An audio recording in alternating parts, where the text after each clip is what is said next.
তো hello guys, আমি প্রতীক এবং ফিনান্সিয়াল মার্কেট এক্সপার্ট পেজে আপনাদেরকে খুব স্বাগতম। তো বন্ধুরা, আজকের ভিডিওটি একটু ভিন্ন রকম হবে, কারণ আজ আমি আলোচনা করব ডিফেন্স সেক্টরে একটি খুব নামি দামি স্টক বিডিএল ভারত ডাইনামিক্স লিমিটেডের একটু নেগেটিভ বিজনেস নিউজ নিয়ে। হ্যাঁ বন্ধুরা, এই খবরটি খুব একটা আনন্দদায়ক নয়, তবে মনে রাখবেন এটা মানে এই নয় যে কোম্পানির সব কিছু শেষ হয়ে গেছে বা তালা পড়ে গেছে। তো চলুন বিস্তারিতভাবে জেনে নেওয়া যাক যে কী হয়েছে। বিডিএল এর শেয়ার প্রায় আজকে 5%-এর বেশি পড়ে গেছে। এর পেছনের প্রধান কারণ হলো ব্রাজিল। এপ্রিল মাসে একটা বড় খবর এসেছিল যেখানে ব্রাজিল জানায় তারা ভারতের আকাশ মিসাইল সিস্টেম কেনার বিষয়ে আগ্রহী। আকাশ মিসাইল সিস্টেমটি কি? আকাশ মিসাইল সিস্টেম হলো সারফেস টু এয়ার মিসাইল, অর্থাৎ আকাশ থেকে যদি কোনো ড্রোন, মিসাইল বা ফাইটার জেট আসে তাহলে তা মাটি থেকেই ধ্বংস করে দেওয়া যায়। এই মিসাইলটি বর্তমানে ব্যবহার করে ইন্ডিয়ান আর্মি, ইন্ডিয়ান এয়ারফোর্স এবং এক্সপোর্ট হয় আর্মেনিয়া ও অন্যান্য দেশে। এই আকাশ মিসাইল তৈরি করেছে বিডিএল ভারত ডাইনামিক্স লিমিটেড এবং ডিজাইন করেছে ডিআরডিও।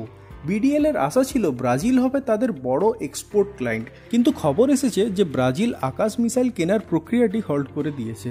এর পরিবর্তে তারা ইউরোপের লং রেঞ্জ মিসাইল সিস্টেম কিনছে ইটালির এমবিডিএ কোম্পানির থেকে। কেন বাদ দিল ব্রাজিল? তথ্য অনুযায়ী আকাশ মিসাইলের রেঞ্জ 25 থেকে 30 কিলোমিটার, আর ব্রাজিল চাইছে 50 কিমি বা তার বেশি রেঞ্জের মিসাইল। তবে অনেক ডিফেন্স এক্সপার্টের মতে এটা আসল কারণ নয়।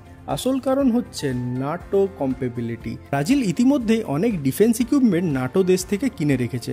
তারা চাইছে যে তাদের সব সিস্টেমই এক লাইনের মধ্যে থাকুক, মেনটেনেন্স কষ্ট যাতে কম হয়। এবং এই প্রভাবটি বিডিএল ছাড়া আরও অনেকগুলো স্টকেই পড়েছে।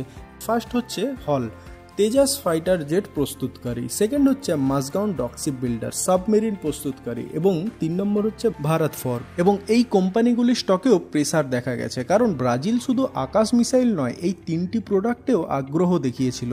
বিডিএল এর ডিল বাতিল হওয়ায় এখন আশঙ্কা বেড়েছে যে হয়তো বাকি 3টি ডিলও পিছিয়ে যাবে বা বাতিল হবে। এটা একটা বড় ধাক্কা, তবে সব শেষ হয়ে গেছে এমন কিছু নয়। ভারতের ডিফেন্স ইন্ডাস্ট্রিতে এখন প্রচুর সুযোগ রয়েছে। শুধু এই একটা এক্সপোর্ট ক্লায়েন্ট হারানোর সাময়িক নেতিবাচক প্রভাব পড়েছে বা নেগেটিভ প্রভাব পড়েছে। ভিডিওটি ভালো লেগে থাকলে আপনাদের লাইক, শেয়ার, সাবস্ক্রাইবের জন্য অসংখ্য ধন্যবাদ। সবাই ভালো থাকবেন, সুস্থ থাকবেন। জয় হিন্দ, জয় ভারত।